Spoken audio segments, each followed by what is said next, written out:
रब्बि इश्रह ली सदरी वयस्सिर ली अमरी वाहलुल उक़दतम मिन लिसानी यफ़क़हू क़ौली रब्बि ज़िदनी इल्मन रब्बि ज़िदनी इल्मा इलाही बिहुर्मति हबीबिका मुहम्मदिन सल्लल्लाहु अलैहि वसल्लम।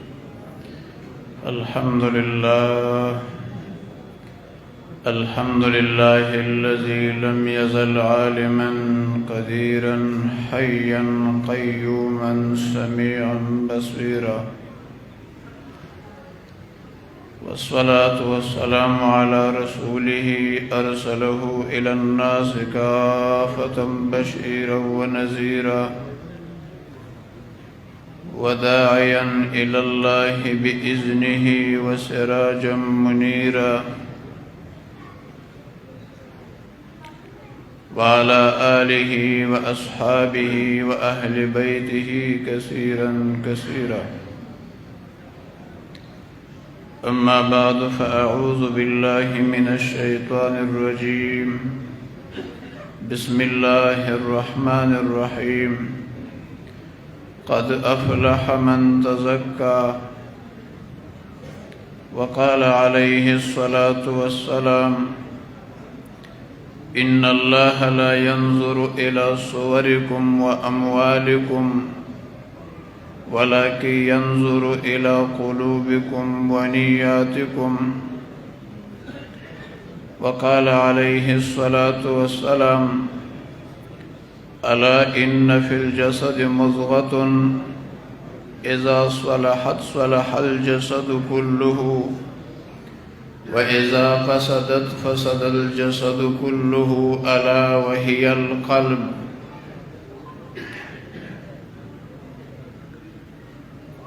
इन्नल्लाह व मलाइकतहु युस्वल्लूना अलन नबी या अय्युहल्लज़ीना आमनू सल्लु अलैहि व सल्लिमू तस्लीमा। अल्लाहुम्मा सल्लि अला मुहम्मदिन व अला आलि मुहम्मदिन कमा सल्लैत अला इब्राहीम व अला आलि इब्राहीम इन्नका हमीदुम मजीद।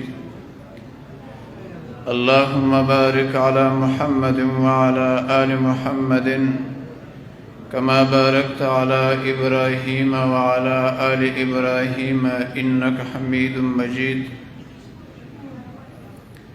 वक़ाल शाइरुन रहिमहुल्लाह फ़ादशाह जुर्म मारा दरगुज़ार मा गुनहगारीम व तो आमुर्ज़गार तो नेकूकारी व मा बदकरदईम जुर्म बे अंदाज बेहद करदईम सालहा दर बंद इस्यान गश्तईम आखिरी अज़कर पशेमान गश्तईम दाइमन दर फिस्क़ व इस्यान मांदईम हम करीने नफ्स व शैतान मांदईम। इलाही तू गनी अज़ हर दो आलम मन फ़कीर रोज़ महशर उज़्र हाय मन फ़ज़ीर गर तू मी बिनी हिसाबम नागज़ीर अज़ निगाहे मुस्तफ़ा पिनहान बिगिर। ग्रानो महतरमो हुज़ारो मौलाना साहब मुबारक ज़मंगो तासु को वड़ांदे दा खबर अर्ज़ कड़ा मिंबर तख़तल आसान कार न दा मिंबर बांदे के नास्तल मिंबर व महराब दा यव लोई मनसब दा दी मुंगुंद नाक़िस व नाकारो दिफार न दा बस हुक्म मनल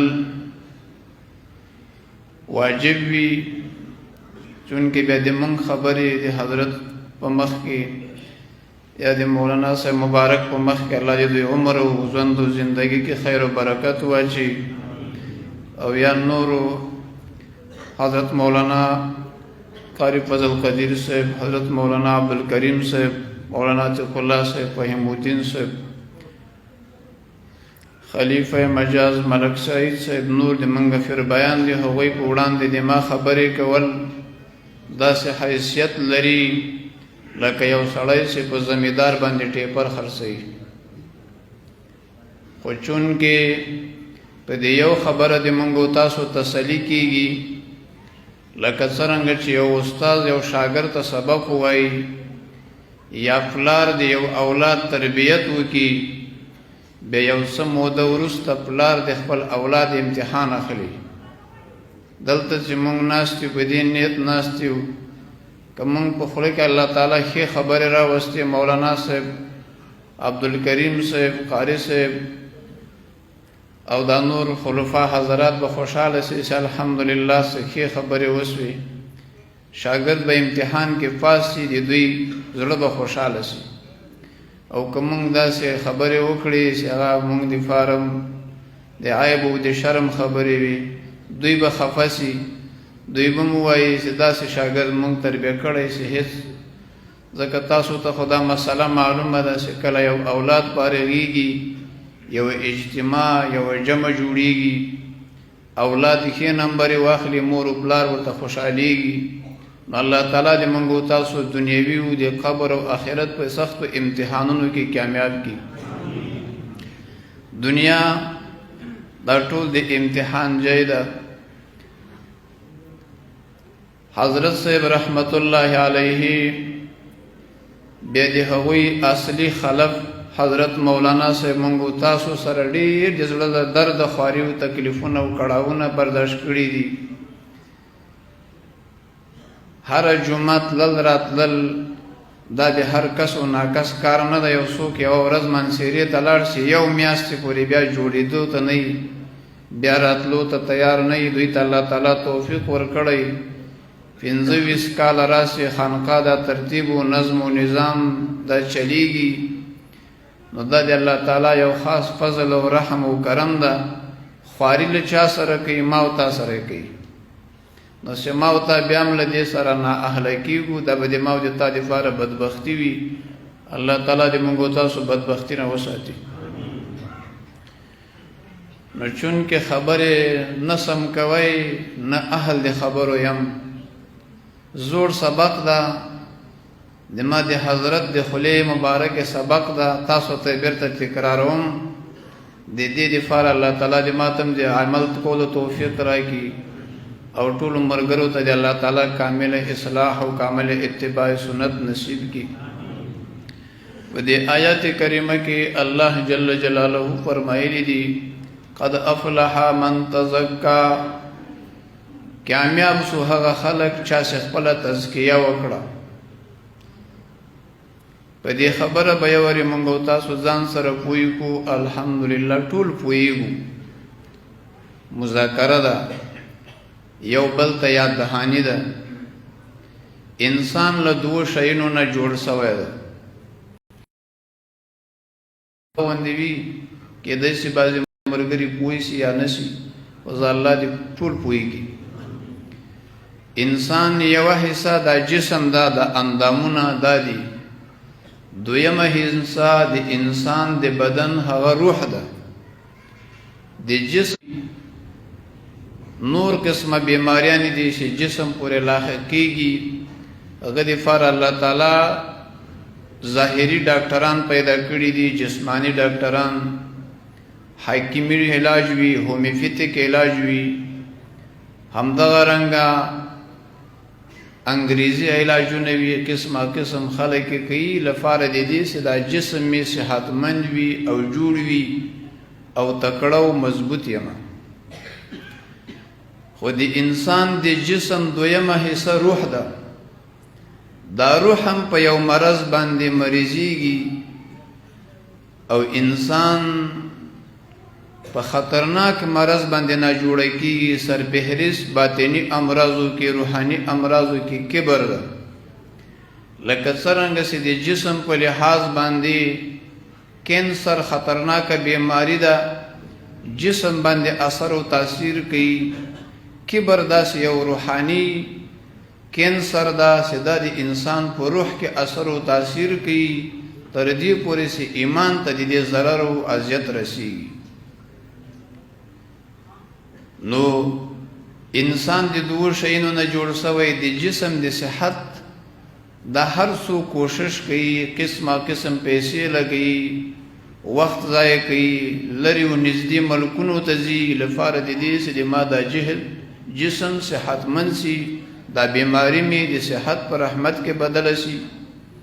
اما ډېر کم تعداد خلک دي چې دا فکر او احساس د ورسره چې د ما روح ناجوړه ده، په روحاني امراضو باندې کبر، حسد، کینه، غرور، فخر، ریا، د انسان دا باطنی امراض د مخامخ موږ تاسو چې کوم بینر لګېدلی د دې مرضونو علاج څوک کوي، څنګه کوي، طریقه او دستور څه شی ده، دلته موږ تاسو سره جمع سوي یو. د اولیاءو علماء دیوبند په نسبت سره را جمع سوي یو. خاص مقصد مو دوه شیونه دي چې د موږ او تاسو د زړه تعمیل او تکمیل وشي. دویم د موږ او تاسو نیتونه برابر شي. درېیمه خبره د موږ او تاسو له زړه نه د روحاني امراض د رذایل لرې شي، د رذایلو اماله وشي، خصائلو کې بدل شي. د دې دپاره کوشش کول دي، د دې دپاره نیت او اراده کول دي.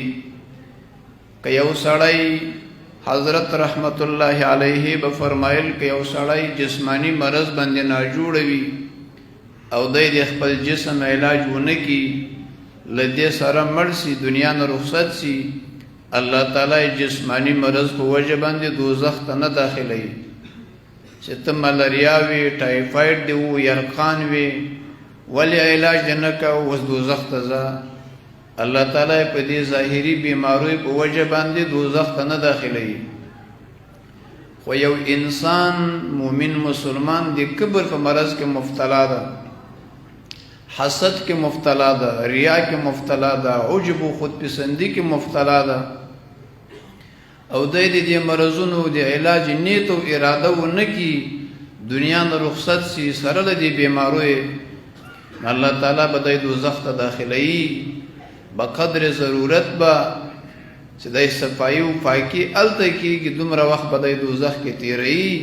ځکه حدیث شریف کې راځي حضور پاک صلی الله علیه و آله وسلم فرمایي د چا په بدن کې چې یوه ذره کبر وي، د ده داخله په جنت باندې حرامه ده. نو کبر دا یو حقیقت ده، دا یو بیماری ده، د انسان په زړه کې اثر او تاثیر لري. په دې بینر کې په غټو جلی الفاظو باندې لیکل شوی ده. شیطان کبر وکړ، الله تعالی ابد الابد مردود کړ. نو انسان کې دغه روحاني بیماریو ځای نیولی. نو دلته خانقاه کې د روحاني امراضو علاج کیږي. یو انسان کې مومن مسلمان کې کبر ده او دته د کبر نښې نمونې ښکاره سوې، لکه څرنګه چې حضور پاک صلی الله علیه و آله وسلم فرمایلی دي د کبر نښه او نمونه څه شی ده؟ بطر الحق و غمط الناس. د الله تعالی له طرفه راغلي احکام دا نه منل، حق خبره ماتول، د حق خبرې خلاف ورزي کول، دا د کبر یوه نښه ده. دویمه نښه او نمونه یې هغه دا ده وغمط الناس، د الله تعالی مخلوق حقیر او سپک ګڼل. یعنی دا معنی دا ټولو خلکو کې ځان ښه ګڼل، مخلوق بد ګڼل، ځان جنتی ګڼل، نور مخلوق دوزخي ګڼل. دا د کبر نښه او نمونه ده. نو که یو انسان په ځان کې دا خصلت ویني، د دې خبرې فیصله ده دا لیبارټري ټیسټنګ منصیره کې کېږي. بټګرام لوی خانقاه په وخت د سر کې دا اصطلاح ملګرو کې ډېره تذکره او مذاکره کېدل، دا اپریشن تیټر ده. منصیرې خانقاه چې ده هغلته لیبارټري ده، هلته لیبارټري ټیسټنګ کېږي چې څوک سروزه کې راشي، دلته اپریشن تیټر کې اپریشن کېږي. د الله په فضل و کرم سره او د مولانا صاحب په توجه سره، د مولانا صاحب په محنت سره الله تعالی د دغه بندنه د دې مؤمن نه کبر لري کی، د الله تعالی محبوب بنده جوړ شي. ځکه دا کبر د یو رذیله دسی یو مرض دا قرآن کریم کې الله تعالی فرمای ان الله لا يحب المستكبرین، الله تعالی محبت نه کوي له کبرجنو سره. ته شپه ورځ اړمې ذکرونه کوي، تلاوتونه کوي، تهجد کوي، په زړه کې د یو مرض پروت دی، کینسر، روحاني کینسر، هغه دې په زړه کې ده، د هغه علاج نه کوي، هغه ورځ په ورځ زیاتېږي، نو هغه د تا دپاره د هلاکت سبب جوړېږي. نو د معمولاتو سره سره علاج کول دا مهم دي، ضروري دي، او د دې دپاره روحاني اتباع، روحاني طبیبان د موږ تاسو دپاره الحمدلله مطمئن، دلچسپه، په زړه کې شک او شبهات نسته. لله الحمد، هر څه په دیوال لیکلي دي، شجره نسبت په دیوال لیکلې ده، روحاني امراضو خصائلو تشریحات په دیوال لیکلي دي، او دا ټول دیوالونه موږ تاسو دپاره سبقونه ښیي. پورې مخامخ پارسي کې یو شعر لیکلی، هم نشینی جز به درویشان مکن، هم نشینی جز به درویشان مکن، تا توانی غیبت ایشان مکن. حب درویشان کلید جنت است، دشمن ایشان سزای لعنت است. دی اولیاء و دوستی، دی اولیاء و صحبت کې کیناستل یقیناً سے اثر و تاثیر لري، او د دې خبرې دعوت موږ تاسو ته الله پاک جل جلاله را کړی ده چې تاسو د صادقانو بندگانو معیت او رفاقت اختیار کړئ. یا ایها الذین آمنوا اتقوا الله وکونوا مع الصادقین. تاسو اوسئ ظاهرا او باطنا نیت او ارادې سره صادقینو مجلس کې ځان د کېناستو پابند جوړ کړئ، ځکه دې سره اثر او تاثیر پیدا کیږي. نو انسان کې نیک اثرات، نیک خصلتونه، بالخصوص د سنت او د دین پابند جوړیږي. د اولیاء و صحبت دومره ضروری ده. بل خبره د ایمان د بچاو د فاره نن سبا ضروری خبره دا چې د اولیاء و نسبت، د اولیاء و صحبت دی کې د ایمان حفاظت کیږي. دنیا کې یو کفري سیلاب روان ده، څوک چې اولیاء و سره بستګي نه لري، د اولیاء و مجلس سره دلچسپي نه لري، د اولیاء و صحبت کې د هغه څه اثر او تاثیر محسوس نه کی، د دې په ځان باندې وژاړي، د دې فارلوی خطر ده زوال ایمان براسه. الله تعالی دې موږ تاسو د زوال د ایمان نه وساتي. نو څوک کامیاب دي؟ الله تعالی جل جلاله چې چاته کامیاب وایي، د هغه بیا ناکامي ناممکنه ده، هغه بیا نه ناکامیږي، ځکه الله تعالی داسې ذات مقدس ده، په خپل مقدس کتاب کې دې خبرې فیصله کړې ده، قد افلح من تزکا. بالتحقیق په حقیقت سره کامیاب دي من هغه څوک تزکا چا چې تزکیه وکړه. تزکیه علامه بیضاوی رحمت الله علیه په خپل تفسیر بیضاوی کې لیکلی دي، تزکیه په دوه قسمه ده، یو تخلیه ده، یو تحلیه ده. تخلیه د ځان نه د ظاهري بد عادتونه ګناهونه لري کول، او تحلی دا معنا خپل ځان په خصائلو باندې ښایسته کول، منور کول، تیارول. یعنی دا معنا له ځان نه رذیله، بد صفتونه، بد اخلاقی او بد افعال او گفتار او کردار لري کول، او په ځان کې خصائل پیدا کول. نو دا د انسان کار ده، د مؤمن مسلمان کار ده. بیا په دې حدیث شریف کې حضور پاک صلی الله علیه و آله وسلم فرمایي، دا مونږ او تاسو کله نا کله چیرته د چا په ښادي او په غم کې شرکت کوو، هر سړی ځان باندې څه ناڅه ډیکوریشن برابروي، ټیپ و ټاپ برابروي، د دې دپاره وایي څوک به راته ګوري، وایي څوک به راته ګوري، ځکه خلک ښه لباس اغوندي، ښه ځان اراسته او پیراسته کوي، بیا یو مجلس کې اشتراک کوي. نو یو بنده چې د اولیاء مسجد ته، د اولیاء مجلس ته راځي، د دې دپاره څه کول پکار دي؟ په دغه خبره باندې موږ تاسو ته ځان پوه کول پکار دي. حضور پاک صلی الله علیه و آله وسلم فرمایلی دي ان الله لا ينظر الى صوركم واموالكم. الله تعالی نظر نکی اے د ما امتیانو. ان الله لا ينظر الى صوركم واموالكم. الله تعالی نظر نکی د تاسو صورتونو تاسو ته ډیر ښایسته ته ډیر زیبایش او آرایش لري ته ډیر غټي ته ډیر وړکای ته سفید پوشه ته سیاه پوسته دې ته الله تعالی نظر نکی. ولا الى اموالكم. الله تعالی نظر نکی د تاسو مالونو ته چې ته لږ مالدار یا ډیر مالدار یې. ولکن ينظر الى قلوبكم ونياتكم. الله تعالی د خپل بنده ته نظر کوي نیتونو ته او زړونو ته. اے ورونو پیر بیانو د ما د حضرت نور الله مرقده د باغ ګلانو تاسو ته مونږ ډېره تمو توقع مونږ له ناچیزه لرو.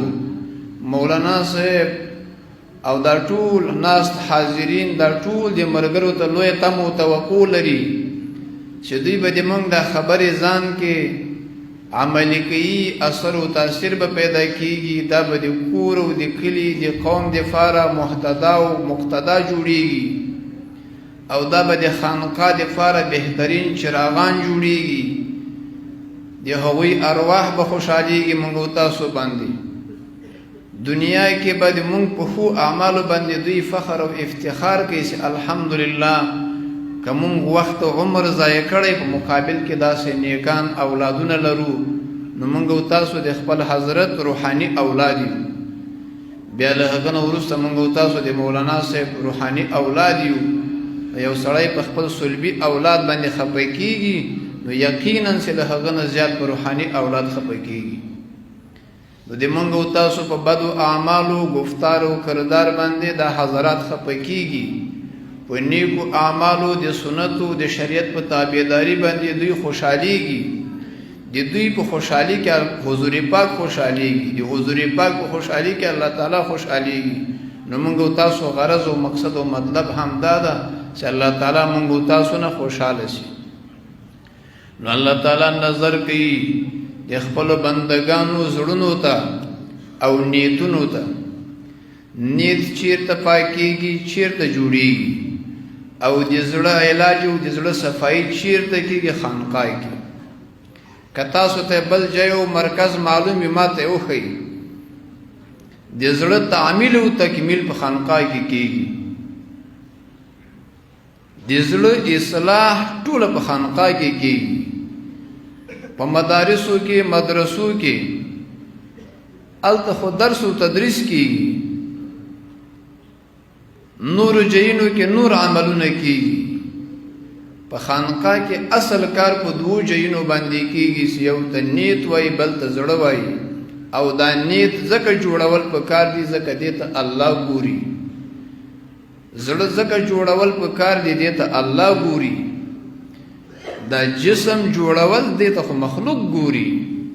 ښه ټوپۍ په سر کا ښه لباس واغونځه ښه ځان تر و تازه د سنت طریقې مطابق ځان جوړه دې ته خو مخلوق ګوري. خالق خو ستا نیت او ستا زړه ته ګوري. نو نیت او زړه دا پاکول پکار دي. اصل شی دا ده د کمال شی هم دا ده. او بیا حضور پاک صلی الله علیه و آله وسلم په دې بل حدیث مقدس کې فرمایي الا ان فی الجسد مضغه. خبردار د انسان په دې جسم کې دی غوښه او ټوټه ده. اذا صلحت صلح الجسد كله. کله چې دا دی غوښه ټوټه صالحه سي صلح الجسد كله صالحه کېږي ټول بدن. دا كله ټکی دی عربي ټکی ده او دا هر جز د بدن ته شامل ده. نو کله چې د زړه اصلاح وسوه لاسونه غلط کار نه کوي سترګې بد نظری نه کوي غوږونه ساز او سرود او سندرې نه اوري زب دروغ و غیبت نکی کنزل نکی همدغه رنګه لاسونه او خپې غلا او بد او بیکاره کارونه نکی ولی تعلق زړه پورې لري حضور پاک فرمایي اذا صلحت صلح الجسد كله کله چې دا زړه صالح شو ټول بدن هر جز د بدن وسره صالح کیږي و اذا فسدت او کله کدا د زړه د غوښې ټوټه فاسد شوه کبر کې پیدا شو حسد کینه غرور فخر ریا عجب خودپسندي غیبت حب مال حب جاه دا پکې پیدا شو په دې زړه کې فسد الجسد كله حضور پاک فرمایي فسد الجسد كله فاسد شو جسد كله معنا ټول هر جز د بدن فاسد شو غوږونه فاسد شو ساز و سرود به اوري سترګې فاسد شوې بد نظری به کوي زبه فاسد شوه دروغ به وایي غیبت به کوي کنزل به کوي فحش و بیکار خبرې به کوي لاسونه به غلا کوي خپې به بدو بیکاره مجالسو ته ځي نو دا کارونه ولې کېږي هلته مینځ کې مین شی چې زړه ده هغه فاسد شو ټول بدن یې ځان سره فاسد کړ نو خانقاه کې د موږ په خانقاه کې د موږ د حضرت رحمت الله علیه په دې ګلستان کې د زړه علاج کېږي زړه چې صالح شو ټول بدن صالح شو د انسان کمال انسان شو کامل انسان شو خوی و خواص و عادت انسانی کې پیدا شو نو هغه بیا کامل جوړ شي بیا هغه کلی قوم د فاره یو مقتدا او محتدا جوړ شي د نور خلقو خیرخوا جوړ شي او حضرات مونږ تاسو ته بیا خوشاله شي فارسی کې شاعر فرمای سعدیا بی پیر بودن کار نادانان بود هر کرا پیری نباشد پیر او شیطان بود و سعدی صاحب توای سعدیا بی پیر بودن کار نادانان بود و ای سعدی بی پیر اوسیدل دا کار د نادانو خلقو دا نادان مراد قمقل خلقو دا هر کرا پیری نباشد پیر او شیطان بود د چا د پاره سفیر او رهنما او رهبر نوي د هغه پیر بیا شیطان وي ځکه دی به د شیطان په مرضی باندې چلیږي د ده به بیا دا دوه خوی او خصلتونه بدل وي چې چیرته ځي نیت به سم نه وي او چې چیرې چا سره خبرې کوي یا ناسته ولاړه کوي زړه کې به اخلاص او محبت او للاهیت نه وي ولی دا زړه کې للاهیت هلته پاتې کېږي چې دا زړه د اولیاء و صحبت کې پاتې شي ځکه شاعر وایي جو آگ کی تاثیر ہے وہ عشق کی تاثیر ایک خانہ بخانہ اور سینہ بسینہ دا د عشق او د محبت علم ده دا د عشق او د محبت میدان ده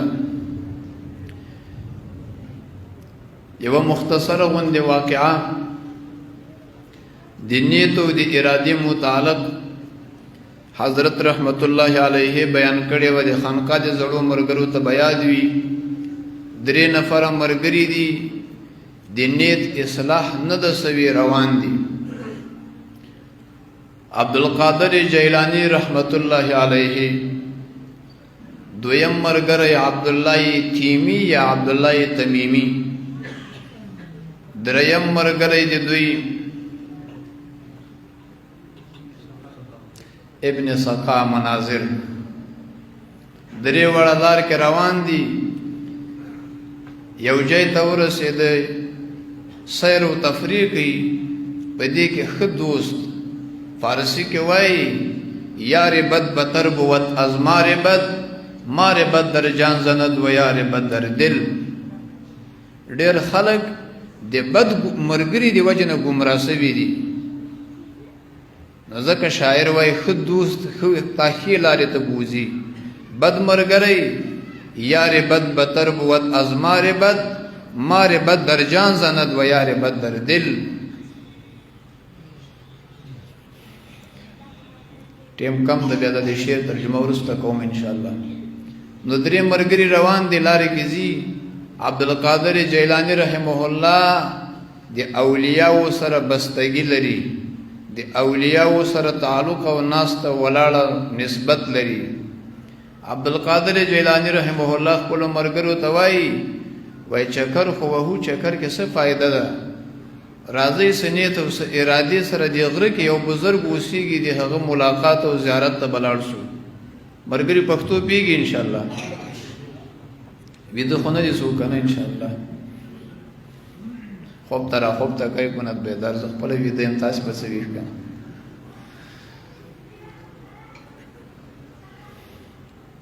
حضرت توجه کوا خبرې زړه کې ډېر په سختي راځي. نو درې مرګري دي عبدالقادر جیلانی رحمه الله د خپل مرګرو نه پوښتنه وکړه وای هغه ولی ته زیارت ته ورسې کو ولی څه کو دی چکر به وو دی وای هغه طرف سیر او تفریم کیږي دی ولی زیارت به موسی وای زه خو په دې نیت ورزم. عبدالقادر جیلانی رحمه الله وای عبد الله تیمی وای په دې دما په کلی کې وادي بوتخان کې لمانه فقیر او بیچاره سړی بل څوک نسته. وای زه ولی ته ورزم سماته و دعا وکي الله تعالی لک سمال او متا راکړي د دنیا ژوند او ژوندۍ می برابر شي. وای زه په دې نیت ورزم. ابن سقا وای زه په دې نیت ورزم د هغه نه پښتنه کوم چې هغه اختیا ولی ده کنه اسف پوزیشن جوړ کړی ده. درې واړه قدرت شان د ورغله اولیاء ته کشف کی د مونږ تاسو عقیده دا انبیاء معصوم دي اولیاء محفوظ دي. انبیاء معصوم دي اولیاء محفوظ دي. الله تعالی حفاظت کوي له شر د اشرارونه له فساد د مفسدینونه له حسد د حاسدینونه الله تعالی ساتي. چې کله ورغله غوای په خیر راغلی ها ماشاءالله بارک الله وای کینې چای او ډوډۍ ورکړه کیناسته. اته وای تاسو څنګه راغلی؟ وای حضرت ته ملاقات ته راغلی. هغه ته ویل عبدالقادر جیلانی رحمه الله محبوب سبحانی قطب ربانی شیخ عبدالقادر جیلانی رحمت اللہ علیہ. سن لو جو آگے کی تاثیر ہے وہی عشق کی تاثیر. ایک خانہ بخانہ اور سینہ بسینہ. عبدالقادر جیلانی کہا ہے عشق کدھر سے نکلے گا؟ نو عبدالقادر جیلانی رحمہ اللہ توائے وے او بیٹا سر اٹھاؤ وے سر جگ کا وے دمشق یو جماعت کے بد خلق ہوتا دی وازو دی نصیحت خبری کہ خلق برازی تانا با فیضیاب کیگی مخلوق تا بجتا دیر خیر رسیگی ولی نیت برابرو کنا. عبداللہ تیمی توائی وے او بیٹا سر اٹھاؤ یہ سر جگ وای دغه جی پوری د سونی په ډیری کې پټي وای الله تعالی د حفاظت وکي. وای ذکر ډیرواله د مال دا فتنه ده خشای نه ده خو الله د حفاظت وکي. وای ځ الله به دغه ضرورت در پوره کی. نو چې کله څوک د اولیاء او صحبت راځي خنید دی کوي عمده نیت دی کوي ښه اراده دی کوي ځکه دلته الله تعالی په دې نیتونو باندې فیصله کوي. نو دیغه دغه نیتو چې ماته الله تعالی سمال او متا راکړي دیغه خپل کار وسو. ابن سقا مناظر ته څه وکاته دا بزرګ ویل لا حول ولا قوه الا بالله.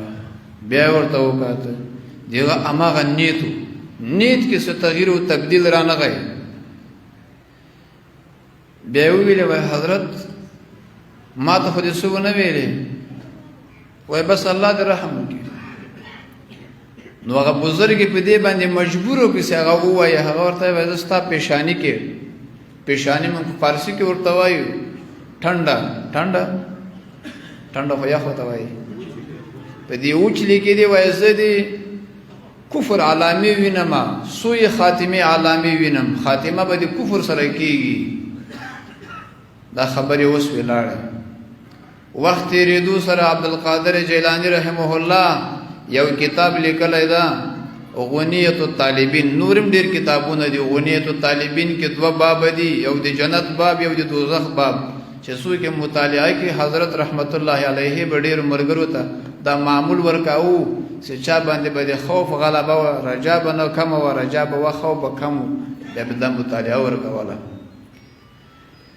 نو هغه عبدالقادر جیلانی رحمه الله ټول خلکو ته معلوم ده، پښتانه ورته لوی ځوان وایي. د دین خدمت الله تعالی ترې واخیسته، گفته گفته الله بود گرچه از حلقوم عبدالله بود. الله تعالی هغه د ولی په خبره هغسې معامله ورسره وکړه. عبدالله تیمی ته الله تعالی دومره ګډې اوبزې ورکړې، وادي بدخان دواړه ډډې د ګډو د بوزونه ډکې وي. یو سړی مسافر فلار تیریږي، وای دومره مال د چا ده؟ وای دا خو د عبدالله تیمی ده. وای هغه خو ډېر مسکین او بیچاره سړی و، وای چا ورته دعا وکړه الله تعالی دومره مال او جایداد ورکړ. ابن سقا مناظر راغی، یو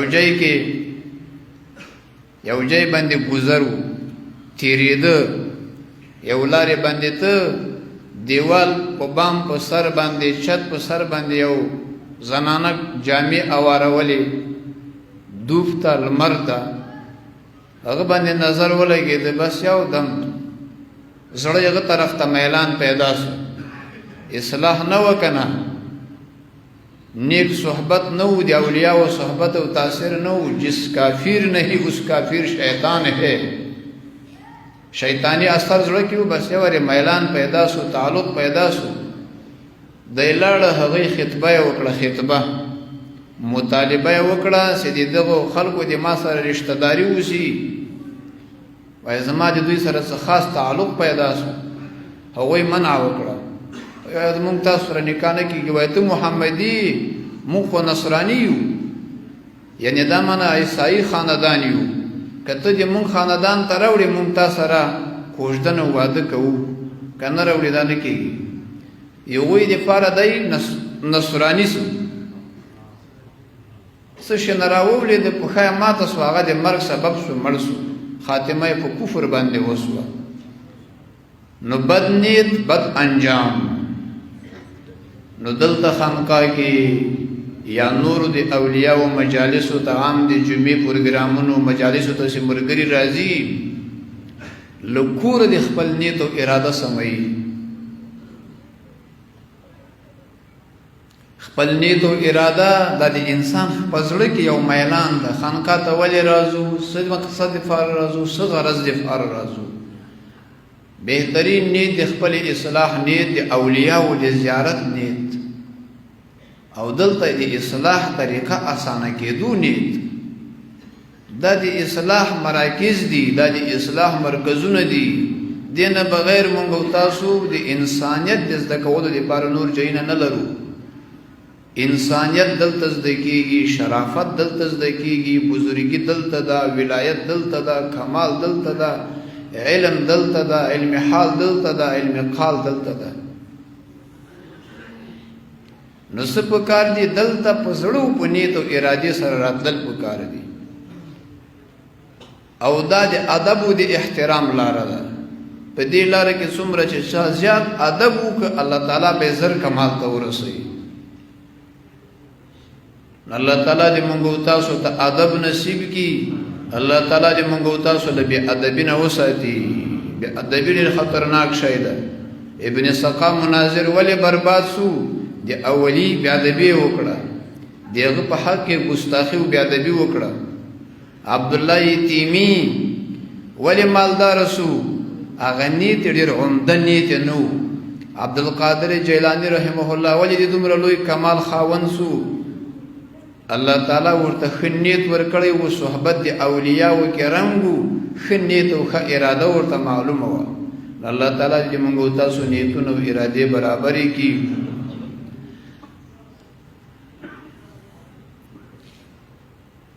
حضور پاک صلی الله علیه و آله وسلم فرمائی، نیت المؤمن خیر من عمله. دی مومن مسلمان نیت دا غوره ده د عمل د مومن مسلمان نه. ځکه ښه نیت هر شي کې موږ او تاسو نیت کوو. کافي ملګري عمرې ته تللي، کافي ملګري حج ته ځي راځي، خانقاه ته ځي راځي، ټول ملګري ښه نیتونه ښې ارادې ورته معلومې دي. دا خبرې مې هغه چا دپاره یادواري وکړه، دا کوم ملګري چې نوي داخل سوي دي، دوی چې خانقاه ته راځي، عمده نیتونه دې کوي، عمده نیتونو باندې فیصلې کېږي. او خانقاه دا د اصلاح مراکز دي، دا د اصلاح. او بل یک درگیر محکم گیر د هر دیګ چمچه نه دی جوړېدل پکار نن یو پسې منډې وها سبا بل پسې منډې وها یو مولانا صاحب سره یو حضرت دامت برکاتهم سره ظاهرا و باطنا بستگی خبره کې چون او چرا کول نه دی پکار او الحمدلله زه مطمئن یم چې دومره په الله دې قبول کې ډېر تکلیف سره راځم او نیت او اراده مې دې راتلو وي الحمدلله تعلق مې دا ذره فرق راکې نه درغلی او ان شاء الله نه برازي دی اولیاء او نسبت سره الله تعالی دې موږ تاسو ته نیک توفیق راکړي الله تعالی دې موږ تاسو زړونه او نیتونه برابر کړي الله تعالی دې اولیاء او رنگ کی الله تعالی دې له هر قسمه بدبختی او بی ادبی نه وساتي واخر دعوانا ان الحمد لله رب العالمین کسب بی ادبی او ګستاخی سوي یا ول دې حضرتنا او بیا دې لوی حضرتنا بیا نور فر بیان مرګرو نه معذرت غواړم ځکه سبق تیرولو کې سګرانی وي الله تعالی دې موږ تاسو ټول غلطیاں معاف کړي اللهم صل علی